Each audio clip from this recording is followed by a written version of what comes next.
Good evening. What does being an example mean? I'm sure you could think of many definitions for what you think an example means, and you could probably think of a few examples of what an example is. But the dictionary said that it is someone or something that illustrates a general rule or idea. I think that's a pretty good definition for what we're going to be looking at tonight.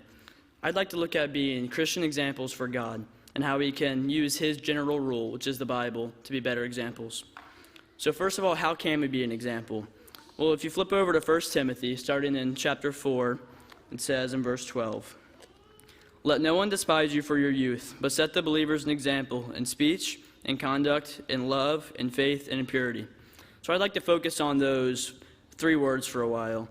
Love. What does being an example through love mean? Let's think of an example.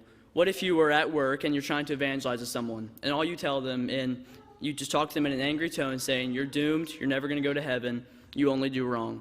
Are they going to think you're being a Christian example? Are they going to want to come to Christ? The answer is a definite no. You have to use a kind tone with them. You have to show them where they're wrong and try to convince them to come to the right, and they too will want to be a Christian example. So now faith. All of us are going to come upon bad times, and probably have already many times. And the true merit of a Christian example is using our faith to get past those times and letting others see it so they want to become Christian examples as well. And then finally, in purity. We all live fairly moral lives, and the best way to be a Christian example is just to show that. Just go around living your moral life, not living one way in church and then one way outside of church. If you're not two-faced, but you only have one person, then people will see your moral life and want to come to Christ. And secondly, who should we be an example towards? Well, there's one very simple way we would think of, which would be to non-Christians. And if you flip over to Matthew 5:16, we can see a verse that sort of reinforces this idea. Matthew 5:16 says, "In the same way, let your light shine before others, so that they may see your good works and give glory to your Father who is in heaven." That verse says what we already know. We need to be shining lights to those who don't know God, so that they will come to God. Now, there's another type of people we need to be examples towards that we may not think of as often, and that is to fellow struggling Christians. In 1 Peter chapter 5, and then in verse 3, it says, "Not domineering over those in your charge, but being examples to the flock."